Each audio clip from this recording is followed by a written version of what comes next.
설교를 안 해도 될 것 같아요. 왜냐하면 너무 은혜가 넘쳐갖고 7대 선포도 은혜스럽고 찬양도 은혜스럽고 기도도 은혜스럽고 뭐 탄자니아에서도 은혜스럽지만은 여기가 더 몇 배로 더 은혜스러운 것 같습니다. 감사합니다. 하여튼 여러분들이 이 좋은 교회에 있다라는 거, 예전에도 그런 교회가 있었어요. 부교육자를 섬길 때 나 이 교회에서 그냥 영원히 살면 천국 가는 그런 따놓은 단상이다. 그래서 그 교회에 붙어 있어야지 했는데 또 하나님 인도하신 딸이 이렇게 왔지만은 여기 교회도 그런 감정이 느껴지시나요? 네, 정말 좋습니다. 사랑스럽고. 자, 말씀 들어가겠습니다. 오늘은 기도에 대해서 좀 이야기를 합니다. 지난주에 우리 김관일 목사님한테 설교 제목을 주고 다 했는데 갑자기 그거를 이제 다시 이렇게 보는 가운데 또 가는 가운데 배가 그렇게 아프더라고요. 배가 아파서 왜 이렇게 배가 아프구나, 긴장해서 그러나 이렇게 할 때. 근데 그 배 아픈 것을 보고 이 설교는 좀 하기 힘들다라는 마음이 확 들어오는 거예요. 그래서 또 김관일 목사한테 놔두고 설교 제목을 바꾸고 다시 주겠다 하고 이렇게 말씀을 주는데 금요일 날도 그런 일이 있었어요. 금요일 날도 무슨 말씀을 할까요 할 때. 그래서 두 번까지 주시는 말씀이 금요일도 기도에 대해서 이렇게 말씀을 나눴고 또 오늘도 역시 하나님께서 기도로 말씀을 이렇게 전하시더라고요. 그래서 사실은 여러분들이 기도를 많이 하시잖아요. 그죠? 근데 기도가 신앙생활의 기초고 기본이라고 합니다. 또 기도가 끊어지면 하나님과 사실 끊어진 상태거든요. 기도가 하나님과 교통되어지면 하나님의 자녀, 또 하나님의 사람, 다 이렇게 제자, 다 이렇게 연결이 되는 것 같아요. 그래서 기도에 대해서 쉬운 건데 또 기본인데 한번 우리가 말씀을 나누고 그 기본과 또 기초를 잘 정립해 갖고 우리 신앙생활에 더 든든히 믿음을 세워가는 저와 여러분들이 되시기를 원합니다. 특별히 성경에 봐도 예수님께서는 우리에게 찬송 부르는 법, 우리 성가대에서는 이렇게 뭐 연습하고 배우고 가르치고 하잖아요. 근데 성경에 찬송 부르는 법은 가르치는 말씀이 없죠.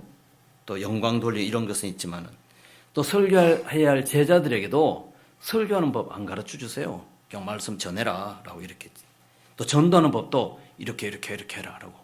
그런 법은 없는데 유독 주님이 집어서 말하는 것은 주님은 기도하는 법을 가르쳐 주셨다는 거예요. 대표적인 것이 너희는 이렇게 기도라 하면서 주기도문을 이렇게 가르쳐 주셨잖아요.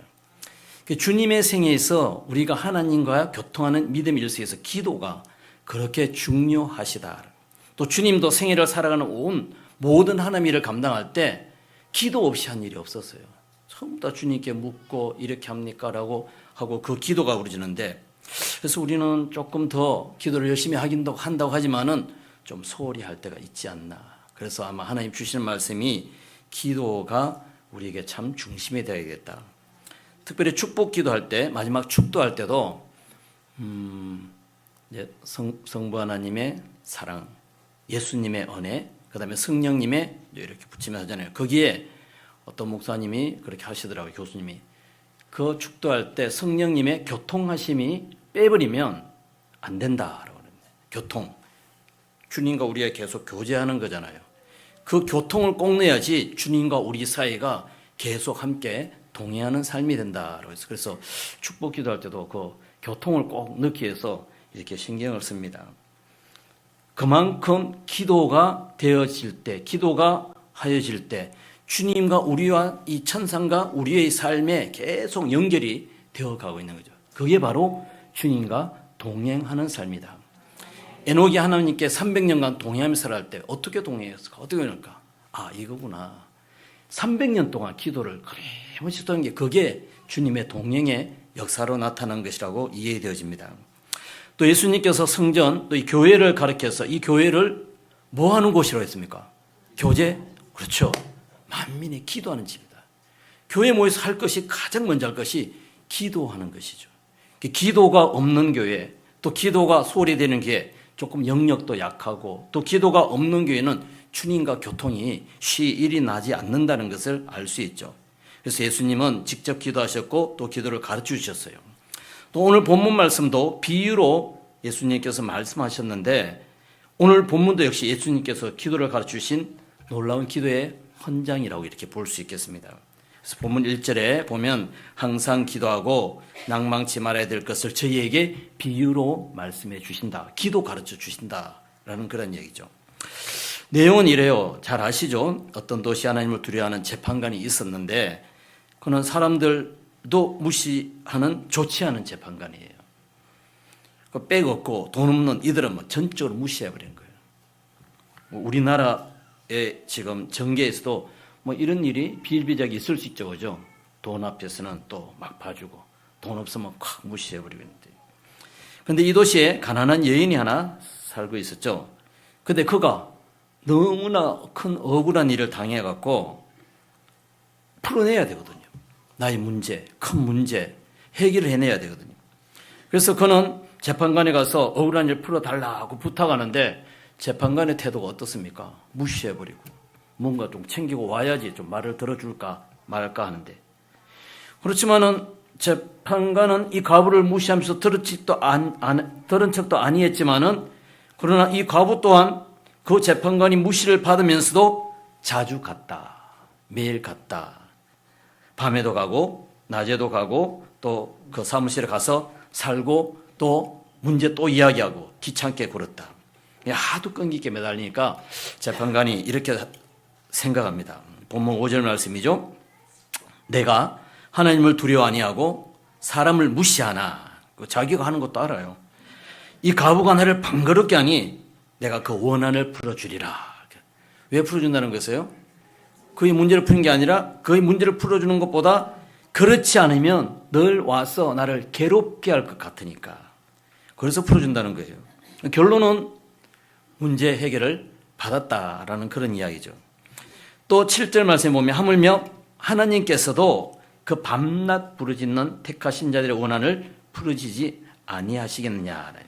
저희 오래 참으시겠느냐? 내가 너에게 이르노니 속히 그 원한을 풀어주시라. 주님이 결론을 내린 것도 뭐 불의한 재판관이고 듣지도 않고 상관도 없는데 매일 와서 이렇게 하니까 밤낮 부르짖는 그 원한을 이렇게 고백하고 하니까 그것도 풀어줬는데 하물며 하나님인 나가 이렇게 많은 사람들이 기도하고 또 그렇게 끊임없이 기도한다면 내도 역시 하나님께서 역시 들어주시겠다라는 강한 의지의 말씀이 오늘 본문의 중점의 말씀이죠. 그렇기 때문에 우리도 많은 산자 문제가 있잖아요. 그래서 기도해야 된다는 겁니다. 많은 산자 문제가 있는데도 기도하지 않는다는 것, 좀 하나님을 외람되게 또 하나님을 하나님답게 믿지 않는 우리 신앙인의 자세라고 볼 수 있겠어요. 그래서 하나님은 모든 것을 해결할 수 있는 분이잖아요. 그럼 그분께 매달려야 되는데 안 한다. 하나님이 문제를 못 푸는가 보다. 이렇게 불신의 요소로도 해석할 수 있겠죠. 그래서 오늘 본문에 나타나는 여인이 재판관에 구하는 그 기도의 모습을 조금 더 우리가 찾아보면서 우리도 하나님께 기도하는 자세를 어떻게 해야 할까 같이 나누면서 기도로 나갈 수 있는 저와 여러분이시기를 원합니다. 먼저 이 여인의 기도에서는 용기가 있다라는 생각이 들었어요. 사실 어려운 문제를 풀어나갈 때 이 막혔잖아요. 가능성이 없잖아요. 그러면 이거는 해도 물어봐도 말, 이야기해도 그런 상황인데 할 수가 없어요. 그래서 다는 해버렸으니까 이 문제는 내가 못한다라고.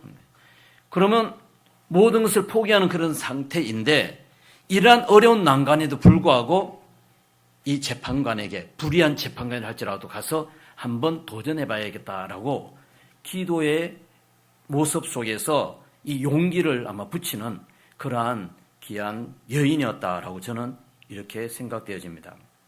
그래서 사실 보세요. 6절에 불의한 재판관이기 때문에 불의한 재판관은 재판의 결정이 하나만 하잖아요. 우리 윤석열 대통령도 지금은 이제 그 국민들이 일어나서 모든 것이 상황이 완전히 달라졌지만은 그전에는 정말 이것이 뭔가를 해도 하나만한 그런 것인데 그래도 대통령이 용기를 냈잖아요. 용기를 내갖고 그걸 부딪히니까 지금까지 이렇게 반전되어지는 결과까지 오게 됐잖아요. 이 여인네도 그런 심정이었다는 겁니다. 불의한 재판관이니까 만약 돈이 좀 있었으면 또 설설 구슬 쓰면 또 이렇게 할 수 있겠죠. 이 여인은 돈도 없는데 재판의 결과는 뻔한 사실인데 그럼에도 불구하고 한번 해보자라는 용기가 이 큰 반전의 기도 제목을 이루어낸 것이죠. 또 2절 말씀에 보면 사람을 무시하는 재판관인 줄 알면서도 찾아가서 매달린 것은 불가능한 것을 가능케 한 곳에는 항상 용기가 필요하더라고요. 용기 있는 사람은 또 보통 사람이 하지는 않거든요. 정말 뭔가 특출난 사람, 성경에도 많이 기록되어 있죠. 특별히 그 예가 다윗이 그랬습니다. 블레셋이 이스라엘을 침공하고 있었을 때 이 블레셋 전쟁에서 백전백승하는 것이 골리앗 장군이 포진되어 있습니다. 똑같아요. 이거는 이길 수 없는 싸움이에요. 넘을 수 없는 그러한 산이라고 봅니다. 그래서 이스라엘 백성뿐만 아니라 사울 왕까지 이시해서 쳐다만 보고 그냥 벌벌벌벌 떨고 있다라고 그렇게 이야기하고 있죠. 그래서 다 골리앗이 한 번만 소리 치르면 벌써 기가 질려갖고 싸워 보기는커녕 해보자고 하기는커녕 용기 있게 나서기는커녕 그냥 다 결론 났다. 이제 우리는 다 죽었다. 끝났다라고 하는 거죠. 이때 한 아이 정도, 한 중학생쯤 됐나요? 그 정도 된 것 같아요. 이 갑옷이 입어도 이렇게 덤성덤 큰 것을 보면 한 그 정도 나이 된 소년 다윗이 나와서 물맷돌 하나 들고, 그리고 모두가 말리잖아요. 또 형도 막 화를 내잖아요. 네가 무슨 어른들이 끼어드느냐고 막. 그런데 전체가 다 비웃고 있지만 다윗은 용기 있게 나가잖아요. 그리고 싸움은 하나님을 믿는 믿음이 있고 자기가 양떼를 돌볼 때 그런 또 경험도 있고 하나님이 함께 해주셨던 그 경험이 있어서 나갈 때 결국 어떻게 됐습니까? 그 용기가 있었기 때문에 다윗이 골리앗을 무너뜨리고 문제 해결을 했던 것을 우리가 기억할 수 있겠죠. 우리가 기도하면서 주님 앞에 설 때도 그런 것 같아요. 도저히 안 될 것 같아 포기하고 주저앉아 있으면 안 되잖아요. 그러면 그것으로 그냥 끝이 나는 거예요. 도저히 안 될 것 같고 포기하고 주저앉아 있을 때도 이 용기를만 가지게 된다면 문제는 풀어진다는 것입니다. 하나님은 항상 용기 있는 사람들의 편입니다. 용기 있는 사람과 함께 일하더라고요. 부정적이고 안 되고 그냥 포기하고 이런 사람한테는 그냥 내버려 두시는 거죠. 그래, 그냥 포기해라. 그러나 불가능한데도 하나님 도와주시라고 매달리고 또 강구하고 그런 용기 있는 사람들은 하나님은 계속 모든 문제를 해결해 주신 것을 많이 알 수 있죠. 또 있습니다. 에스더서를 보면 이 에스더가 왕으로서 이스라엘 백성들이 다 몰살하게 된 그러한 그 시점에 이제 하만이 모함을 했잖아요. 우리나라도 지금 그렇게 될 뻔했잖아요. 다 몰살됩니다. 진짜. 어느 편, 이게 지금 체제도 있고 또 아니면 무슨 뭐랄까요. 좌파, 우파 이런 게 아니라 우리가 딱 봤을 때 말씀에도 비춰보고 우리가 어느 정부가 들어서면 하나님을 잘 섬길 수 있겠냐. 그렇게 판단하면 쉽게 우리는 우리 편을 정할 수가 있잖아요. 그냥 전라도니까 전라도, 경상도니까 경상도. 이게 아니에요. 우리는 믿음의 사람이잖아요. 그리고 말씀에 따라 입각해서 그걸 선택해 나갈 수 있는 그런 겁니다. 그 좌쪽에는 제가 좀 솔직히 조금만 생각해봐도 그게 가장 주의된 여기가 동성애를 지지하고 찬양하고 있는데, 그럼 우리는 한번 생각해 봅시다. 하나님의 말씀에 딱 비춰볼 때 우리가 동성애를 믿고 따르는 그 주장하는 사람들을 우리가 섬겨 나가야 되겠나, 함께 나가야 되겠냐, 어떻습니까? 그렇게 하면 되겠어요? 안 된다고 하죠. 왜요? 이건 하나님 앞에 너무나 명백하게 반대되는 그런 강력한 이렇게 그런 세력이라고 볼 수 있죠. 만약에 우리 우파가 그렇게 동성애 찬성하고 이렇게 하면 전라도, 경상도, 좌파, 우파 이런 문제가 아니잖아요. 그러면 또 우리는 우파를 또 단호하게 배격을 해야 되는 거잖아요. 왜? 그 동성애 지지하니까. 동성애 지지한다는 게 뭡니까? 동성애 있다는 건 하나님의 창조의 질서의 원리를 완전히 파괴시키는 거잖아요. 남과 여가, 남성, 여성만 있는데 거기 중간성이 있다고 성경이나 또 우리가 살아가는 삶에도 있을 수 없는 일이잖아요. 있을 수 없는 일. 여러분의 아이가 남자아이인데 이제 자기 며느리 감이라고 엄마한테 아빠한테 데려갔고 남자아이를 데려갔고 우리 허락해 주세요. 그런 일이 맞닥뜨릴 때 여러분 신앙인으로서 어떻게 하겠어요? 그래 해라. 네 인생이니까 알아서 해라. 그렇게 하시겠어요? 있을 수 없는 일이잖아요. 여기는 안 돼 라고 단호하게 배격할 수 있어야 되는 것이죠. 최바울 선교사님이 한번 이야기할 때 강의할 때 우리 WMTS 학생들이 막 웅숭웅숭하고 일어났어요.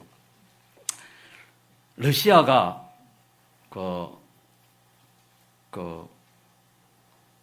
러시아하고 우크라이나하고 전쟁이 일어나고 있잖아요. 그런데 최바울 선교사님은 러시아를 지지하더라고요. 공산주의인데. 그리고 나중에 공산주의는 스탈린이 무너질 때 러시아가 무너졌다. 지금은 그리스 정교회로서 그런데 그러니까 러시아를 지지하는 맥락이 그런 것 같더라고요. 우리는 공산주의니까 배격하고 이랬는데.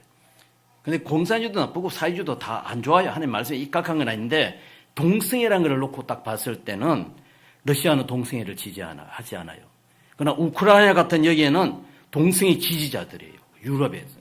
이렇게 볼 때 우리가 밀어야 할 것은 우크라이나를 밀을 게 아니라 러시아를 밀어야 한다 할 때 우리가 갖고 있는 사고가 막 흔들렸잖아요. 아니 무슨 소리야. 러시아는 공산주의인데 공산주의를 참여하면 어떻게 되느냐고. 근데 저는 이해를 했어요. 지금 동성애잖아요. 우리도 동성애를 그거 통과해갖고 지금 소수자 이렇게 보호한다는데 소수자가 중요한 게 아니에요. 우리는 하나님 말씀 비칠 때 그게 되면 성경의 창조 원리가 완전히 배역되고 그리고 이제 동성애를 지지하는 것으로 설교를 한다면 설교를 할 필요가 없는 거잖아요. 모슬림 지역에 학교를 세웠는데 한국 사람이 세웠어요. 그리고 학교가 잘 운영되니까 모슬림 그 지역 정부에서 모슬림 경전을 가르치라는 거죠. 그러면 선교사님이 어떻게 하겠어요? 문을 닫을 수밖에 없는 거죠. 하나님의 말씀을 전한 곳에서 모슬림 경전을 가르치면서 학교를 운영한다. 문을 닫아야 되는 거죠. 그것이 신앙의 결단이라고 이렇게 볼 수 있는 거죠. 이런 것을 볼 때 하나님 앞에 우리가 서야 할 건데 옳고 그름으로 나아가는 것이 중요한 거죠. 창조의 론인데 진화론을 막 학교에서 가르친다. 어떻게 해야 됩니까? 저는 솔직히 중학교 다닐 때 창조론을 갖고 진화론 할 때 1번, 2번, 3번 할 때 창조론에다가 체크한 적이 있어요. 그게 맞으니까 점수는 하나 깎였지만은 저는 그게 창조라고 교회에서 배웠으니까 그렇게 학생 시절에도 그렇게 한 적이 있습니다. 옳고 그름이 있는 것을 선택해야 하는 그 사람이 바로 용기 있는 그런 사람이라고 봅니다. 에스더 시대 때 똑같은 일들이 일어났잖아요. 하만이 모함하고 그다음에 모든 사람들을 다 죽이려고 했는 그럴 점에 이제 모르드게가 이제 요청을 하잖아요. 에스더에게. 그래서 너가 이 일들을 왕 앞에 가서 밝혀야 되겠다라고 하니까 에스더가 좀 머뭇머뭇했죠. 왜? 왕 앞에 나오면 죽거든요. 페르시아 왕이 불러야지만이 아수에르 왕이 불러야지만이 갈 수 있는데 누구도 왕이 부름 없이 왕비라 할지라도 가면 죽는데 자기 목숨이 긴장스럽잖아요. 죽을 것 같으니까 쭈삣쭈삣했는데 에스더가 그럼 네가 하지 않으면 하나님은 이 일을 다른 사람에 시키고 너는 망하고 다른 사람을 통해서 하나님은 이 일을 끌어가서 이 일은 원래대로 이스라엘 백성이 다 살 방편이다라고 이렇게 말해줄 때 에스더가 다시 말을 하잖아요. 그것이 에스더 4장 16절에 그러면 이렇게 하기로 했습니다. 에스더 4장 16절 한번 올려주세요. 당신은 같이 한번 읽어볼까요? 당신은 가서 수산에 있는 유다인을 다 모으고 나를 위하여 금식하되 밤낮 3일을 먹지도 말고 마시지도 마소서. 나도 나의 시녀와 더불어 이렇게 금식한 후에 규례를 어기고 왕에게 나아가리니 죽으면 죽으리다. 죽으면 죽으리다 하고 뭐 하겠다고요? 하나님께 기도하겠다고. 그리고 모든 백성들도 금식 기도 시켜달라고. 아까는 좀 내 목숨이 이틀에서 쭈삣쭈삣 했는데 이제 바뀌었잖아요. 하나님 앞에 용기 있게 나가는 모습이잖아요. 3일 동안 기도하고 나니까 이제는 죽으면 죽으리다라고. 아마 윤석열 대통령도 죽으면 죽으리다 하고 나왔던 것 같아요. 윤석열 대통령이 하나님 믿지 않았지만은 불신자도 하나님이 간섭해 주시고 들어서시거든요. 그렇기 때문에 하나님께서 강력하게 한 왕을 세워서 이렇게 인도한 믿음의 일이라고 볼 수 있겠어요. 3일 동안 기도하니까 에스더도 그렇습니다. 그렇습니다. 이 여인처럼 어떤 문제도 해결받을 수 있음을 믿고 용기를 가지는 것이 기도의 시작점이라고 볼 수 있습니다. 왜? 주님은 해결할 것이, 못할 것이 하나도 없으신 분을 우리가 늘 말하고 믿고 듣고 그렇게 해왔잖아요. 그런데 어려운 문제 딱 부딪히니까 그런 하나님이 안 보이는 거예요. 그래서 기도를 놓치는 그런 경우가 많잖아요. 쉬운데, 쉽게 기도하기만 하면 돼. 내 아버지는 모든 것을 다 해결할 수 있는데, 안 된다고 미리 포기하는 것이 아닌 용기 있는 도전하는 기도의 자세가 우리에게는 꼭 필요합니다. 두 번째는 부르짖는 기도를 하자. 부르짖는 기도는 목사님하고 우리 담임 목사님하고 대화 중에 이번 이 해는 우리 교회가 좀 부르짖는 기도에 좀 힘을 썼으면 좋겠다 해서 저도 목사님의 메시지를 받았습니다. 그리고 이제 좀 더 부르짖는 기도로 나아가자라는 그런 의지로 우리가 기도합시다라고 이 논제를 잡았어요. 온통한 일이 얼마나 많습니까? 그런데 그 온통한 일이 닥치면 당연히 부르짖는 기도가 나올 수 있겠죠. 다급한 기도가 얼마나 많습니까? 다급한 기도가 당면이 생기면 부르짖을 수밖에 없게 되는 것이죠. 그래서 뭐 조금 기도했다가는 예를 들어서 불이 났다고 가정해 봅시다. 큰 일이잖아요. 그럴 때 어떻게 소리치겠어요? 불이야, 빨리 소방차 와라. 불이야. 되겠어요? 어떻게 해야 되겠어요? 불이야! 하고 막 질러야지 이게 소방차가 듣던 일지 듣던 해서 뭐가가 오지 않겠습니까? 그런 부르짖는 기도가 우리 2025년도에 이 거룩한 빛변교에서 마구마구 왕성하게 울려 퍼지기를 간절히 원합니다. 특별히 부르짖는 기도가 정말 하나님 앞에 응답이 빠르거든요. 내가 간절히 누굽니까? 사무엘을 켰을 때는 한나가 기도할 때 얼만큼 부르짖으니까 술주정하는 것처럼 들린 거잖아요. 그냥 완전히 부르짖는 것에 빠져서 그럴 때 결국 한나의 기도의 소원의 제목 하나님께서 들어주셨던 것을 우리가 알 수 있겠죠. 예레미야서 33장 3절 말씀 우리가 같이 읽어보겠습니다. 같이 읽습니다. 너는 내게 부르짖어라. 내가 내게 응답하였고 내가 알지 못하는 크고 놀라운 일을 내게 보이리라. 또 있습니다. 이사야서 58장 9절 말씀 내가 부를 때에는 나 여호와가 응답하였고 내가 부르짖을 때는 말하기를 내가 여기 있다 하리라.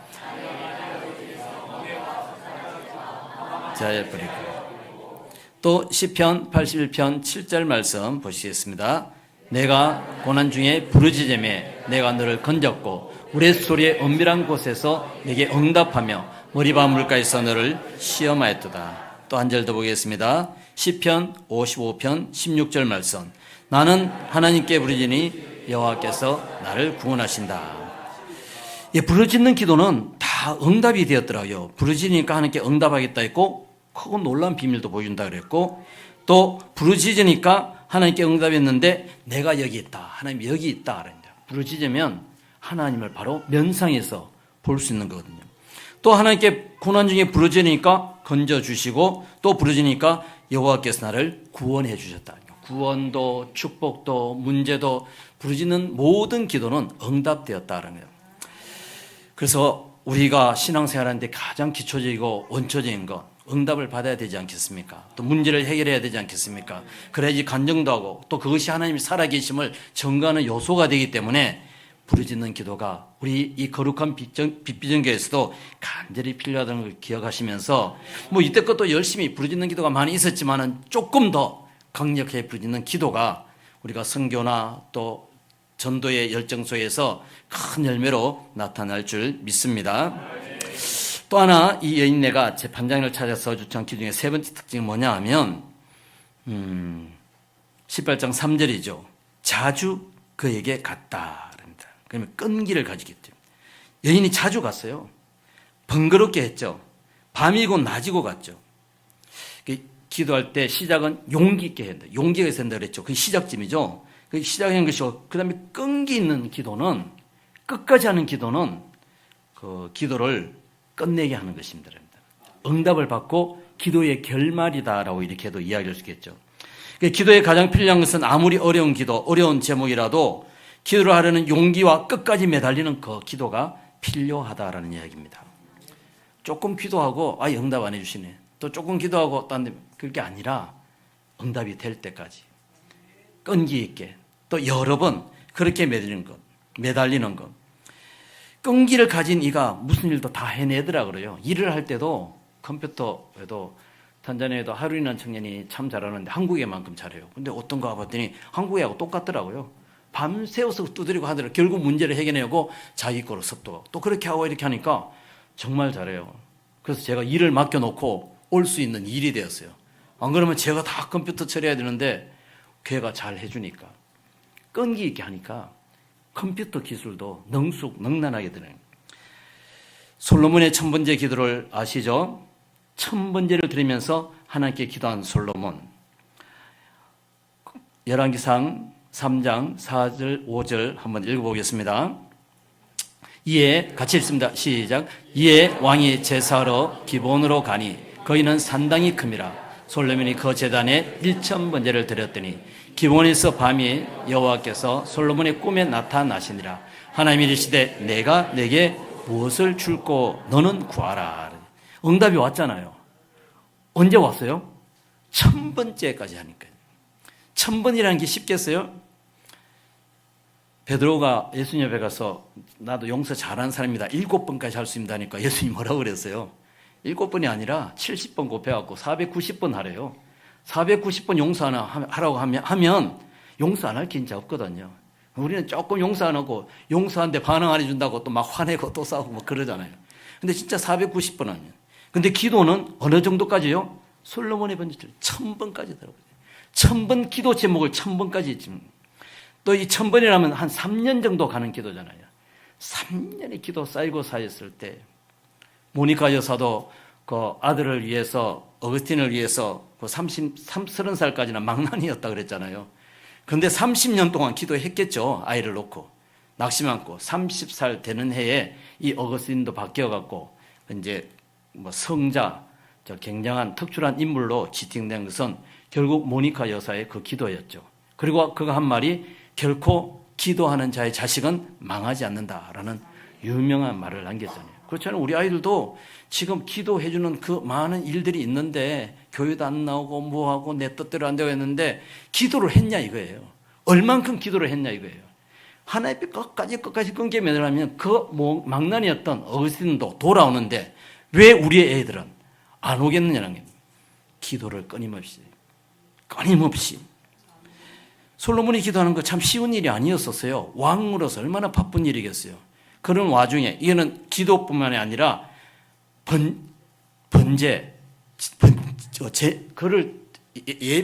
제사를 드렸다는 거죠. 제사를. 그럼 이거 소 잡고 각 뜨고 이렇게 하는 게 이게 그냥 소 한 마리 다 잡고 각 뜨고 이렇게 한 게 한두 시간에 될 일도 아니잖아요. 근데 그거를 매일매일 1000번째 이렇게 드렸다라는 거. 여러분도 1000번째 드리는 어떤 분들이 헌금으로 드리는 분이 있더라고요. 그 1000번 드리는 것도 매일매일 쉬워요, 그거? 굉장히 어려운데 정말 정성이 기도도 그렇게 끊임없이 끈기 있게 한다면 하나님이 나타나셔갖고 너 뭐 원하니? 네 소원 다 들어줄게 라는 그런 응답이 있잖아요. 말하자면 백지슈표 주는 것과 똑같은 그런 기도의 응답인 거잖아요. 그렇습니다. 끈질기게 기도하는, 응답이 될 기도하는 그런 기도가 우리 2025년도 우리 거룩한 빛비전교회에서 있어서 무슨 기도라도 다 응답을 이끌어내는 저와 여러분들 되시기를 원합니다. 또 네 번째, 어떤 경우에도 하나님이 응답하실 줄 믿고 기도해야 된다. 나의 원한을 풀어주소서가 3절에도 있고요, 또 5절에도 있고요, 또 하나님께서 그 원한을 속히 풀어주시겠다고 7절, 8절 말씀에 이렇게 다 이렇게 4번이나 기록되어 있더라고요. 이 말은 원한인데 문제잖아요, 문제가 꼭 해결됐다는 것은 하나님 앞에 전지전능하신 하나님 앞에 꼭 해결된다는 그 믿음이 가져야 되죠. 우리 하나님 어떤 분입니까? 하나님은 우리의 일거수일투 다 하고 내 머리카락 몇 개인지 나는 모르는데 주님은 세신다 그러잖아요. 내 마음과 생각은 나도 갈팡질팡하고 어떤 말은 이렇게 말했다가 또 이 말에 어떤 이렇게 말하고 두 가지가 많은데 그런데 하나님은 그렇게도 하지 않잖아요. 늘 일관성 있게 하는데 난 또 나 자신을 몰라서 그렇게 할 때 많은데 주님은 다 아신다고 하지 않습니까? 그렇기 때문에 우리는 하나님께서 무슨 기도를 하면 응답할 줄 믿는 믿음이 있어야 된다면 그것이 바로 응답할 수 있는 조건이 된다고 이해할 수 있겠죠. 여인이 응답을 받는데 이것을 보면 알지도 못하는 재판장에서 가서 억울함을 풀어달라고 막 이렇게 했잖아요. 그죠? 알지 못해요. 그죠? 그러나 우리는 하나님은 우리를 모태로부터 알고 계세요. 우리가 뭐 하는지 어떻게 가는지를 알고 있어요. 모르는 사람한테 부탁한 게 들어주는 게 쉽겠어요? 아는 사람한테 가서 부탁한 게 들어주는 게 쉽겠어요? 아는 사람이죠. 하나님 우리를 아신다니까요. 전혀 모르는 게 아닙니다. 모르는 사람도 가서 끈기 있고 하고 그 다음에 또 이렇게 기도하면 들어주는데 잘 아는 분한테 기도하면 얼마나 응답이 또 문제 해결이 쉽겠습니까?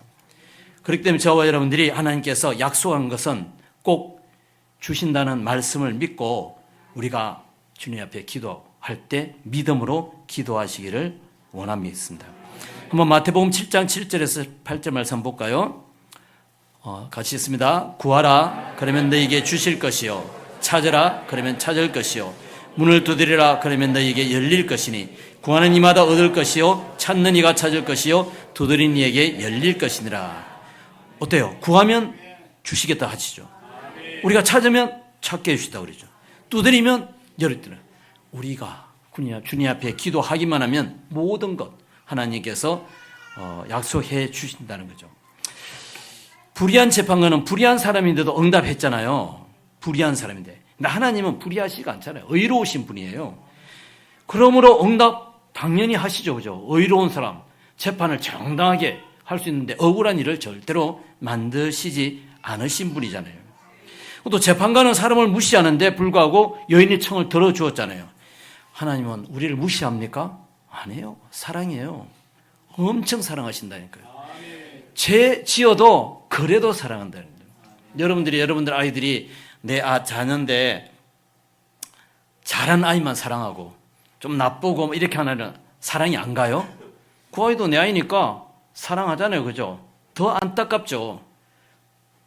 우리 속담에 미운 자식 떡 하나 더 준다고 더 애처로워서 더 축복을 더 주는 그것이 주님의 마음인 것이잖아요.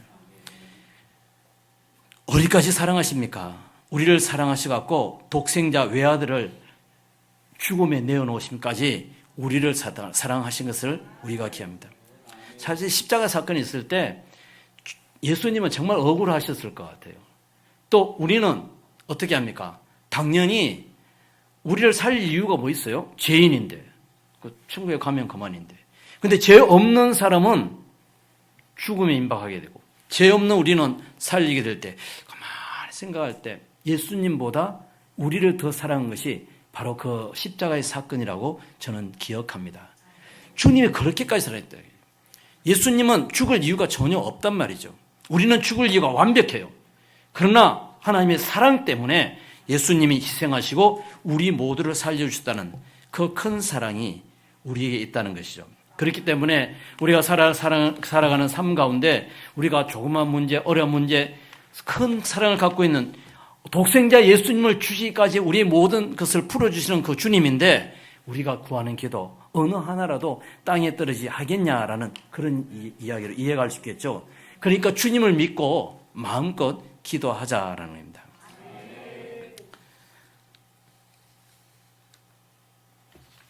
불의한 재판관은 한 가지만 할 줄 아는 또 그런 한계가 있는 사람이잖아요.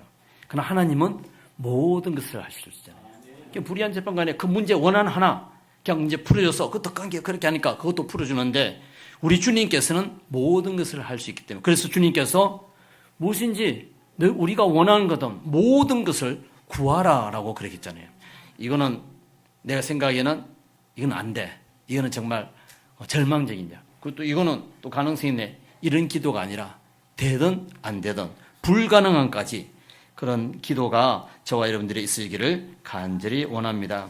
그러므로 기도 응답에 자신감 또 응답해 준다는 그 응답에 우리가 믿음을 꼭 가지시기를 원합니다. 우리가 기도할 때 또 지금 이 가부는 혼자 고군분투하고 있잖아요. 아무도 도와주는 사람이 없어요.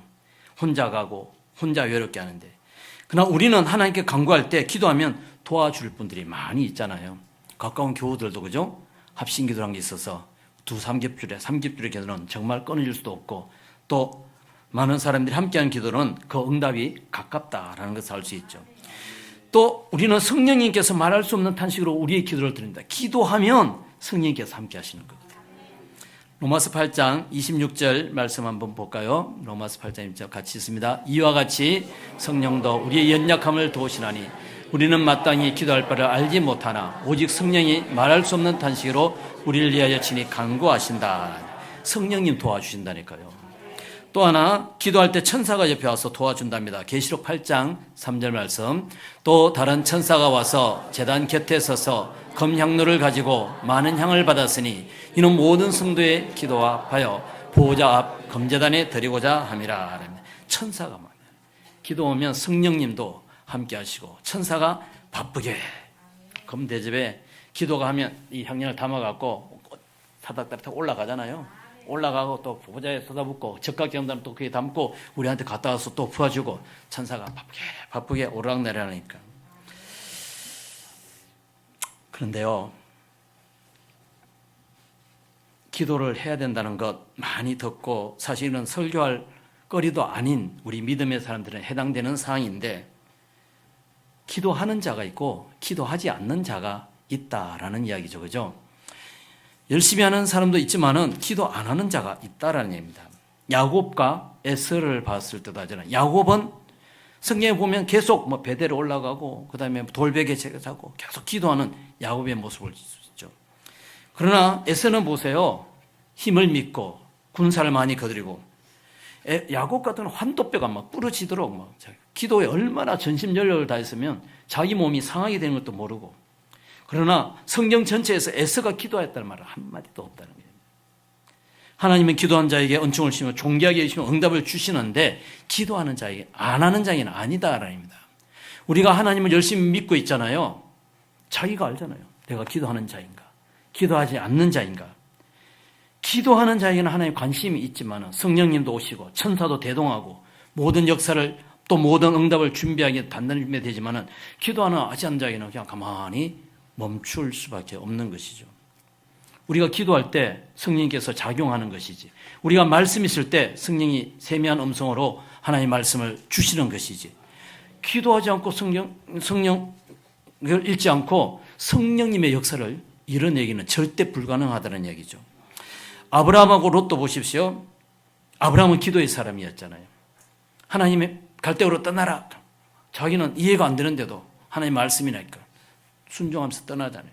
가는 여 중에 계속 아브라함은 기도하는 모습이 다 보입니다. 그러나 롯은 보세요. 롯이 기도했다는 말은 또 성경에 찾을 수가 없어요. 결국 둘 다 부자가 되기는 했어요. 그죠? 아브라함도 족장으로 부자가 되었고 롯도 족장이 되었지만 그러나 나중에 롯은 다 잃어버렸어요. 없어요.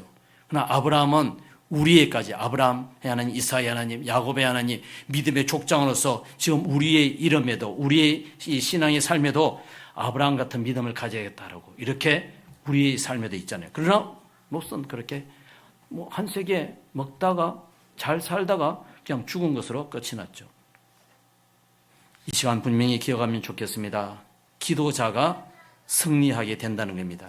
기도하는 이가 모든 문제를 다 해결하고 기도하는 이가 또 모든 응답을 다 이끌어낸다는 겁니다.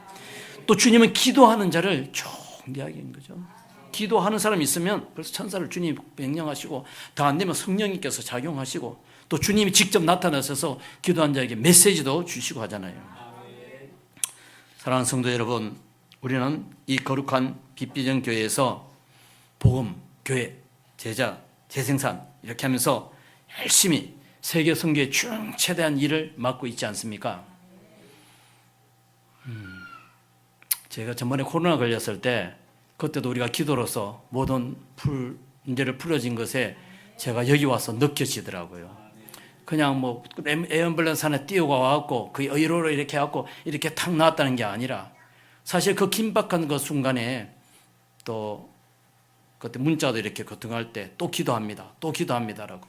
또 와서 보니까 뭐 교회 사역을 뭐 한 달 정도 들어오고 여기에만 집중해서 모이면 계속 기도해 주셨다는 말을 듣고 제가 너무나 큰 빚진 자였죠. 그 기도 때문에 죽어가려고 하는 그 생명도 살 수 있는 그 장본인이 바로 여기 있잖아요.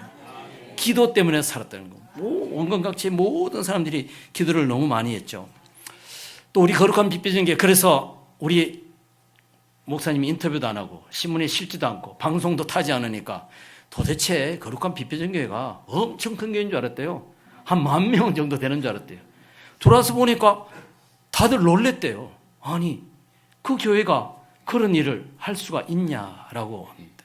너무너무 놀랬대요. 또 목사님에 대해서 존경했대요. 그런 일을 하고 자기를 드러내지 않고 또 그렇게 하시는 일에 그에 대해서 듣고, 그래서 그 교단의 목사님들 하신 말이, 야, 정말 이런 분이 나서서 방송을 하고 이야기했고 많은 목회자들이 다 본보기가 되고 다시 믿음 따를 수 있는데, 그렇게 해서 또 기자들이 와서 또 그렇게 해주시라고 했는데 또 우리 목사님 거절하셨잖아요. 그런데 굉장히 축복해 주시고 굉장히 칭찬을 제가 있는 몸담고 있는 교단에서 이구동성으로 다 그렇게 말해 주셨어요.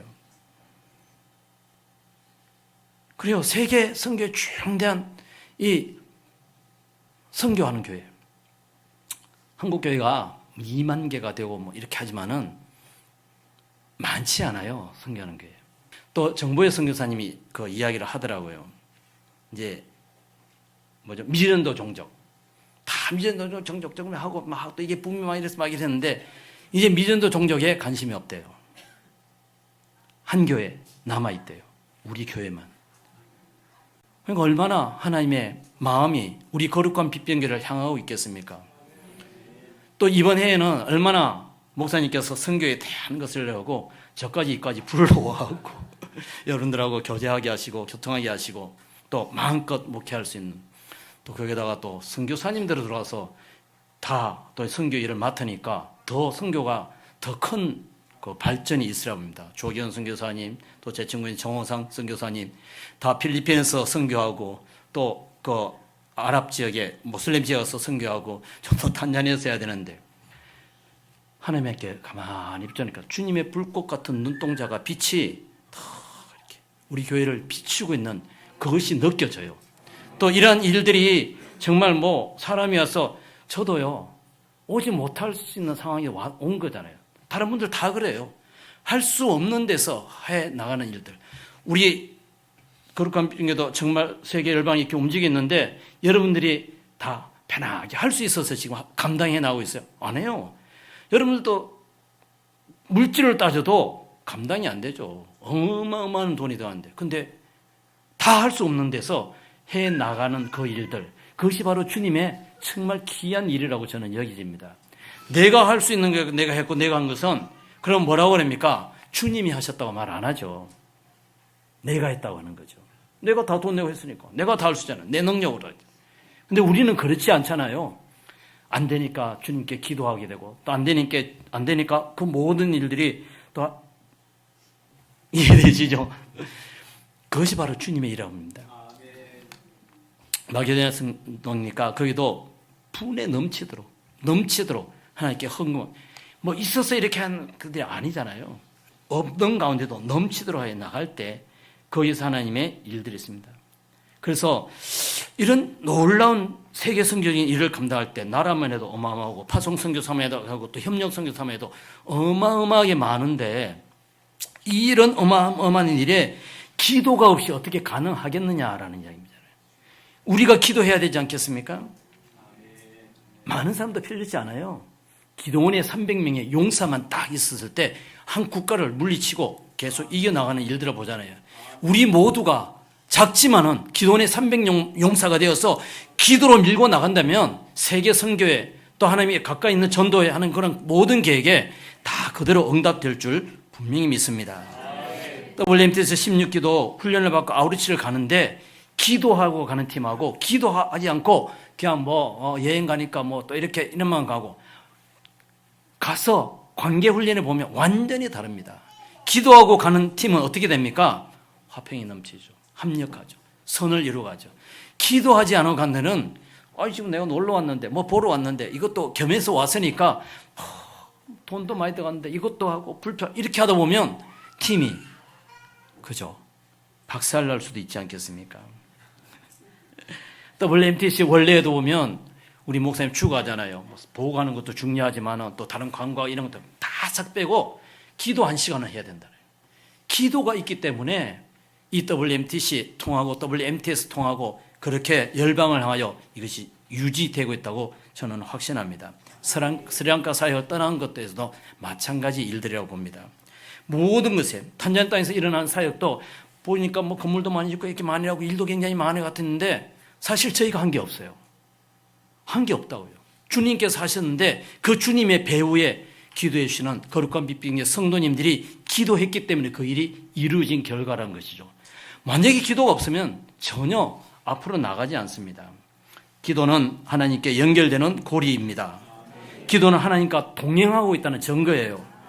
사순절 기간에도 보면 기도하시죠. 주님이 이제 십자가를 지시기 전에 겟세마네 동산에서 땀방울에 핏방울같이 기도하시잖아요. 주님이 하나님이신데 왜 기도하십니까? 하나님이신데 기도할 필요가 없잖아요. 주님은. 예수님은 모든 권능을 다 갖고 있는데. 근데 그런 하나님이신 예수님이 기도하셨다면 우리는 어떻게 해야 되겠죠? 우리는 능력도 없잖아요. 아무것도 없잖아요. 그럼 어떻게 해야 되겠죠? 우리는 더더욱 기도해야 되지 않겠습니까? 예수님도 이 땅에서 하나님의 도우심을 계속 마치면서 주님의 역사심을 이루면서 기도하시면서 나갔다는 것을 우리가 꼭 기억하면 좋겠습니다. 2025년도 성교의 확장을 크게 하려는 해라고 전제된다면 그것을 성취하고 이루려면 저와 여러분들의 기도가 더 간절히 필요하리라고 봅니다. 기도는 모든 사물을 변화시킵니다. 기도는 불가능을 가능케 합니다. 또 모니카 지사가 말했듯이 기도하는 자의 자식은 결코 망하지 않는다는 것. 또 주님은 기도 외에는 어떤 이유도 어떤 그런 역사도 날 수가 없다라고 말했습니다. 병든 자도 내 문제 해결하는 것도 모든 것이 기도로 큰 것부터 작은 것까지 모든 것이 기도로 이루어지는 저와 여러분들이시기를 원합니다. 기도는 신앙의 기초가 됩니다. 이번에 목사님께서 이번에는 우리가 좀 더 부르짖는 기도를 하자라고 했을까. 저도 그에 맞춰서 더 새벽에도 부르짖고 또 철야에도 기도했고 또 우리가 만날 때 모여 또 합심해서 할 때 기도 부르짖고 그 일을 통해서 하나님께서 우리 거룩한 빛빙기를 통해서 이루실 모든 일들이 완성되는 그 기도가 저와 여러분들이 동참하시기를 주의 이름으로 간절히 원합니다. 기도하겠습니다.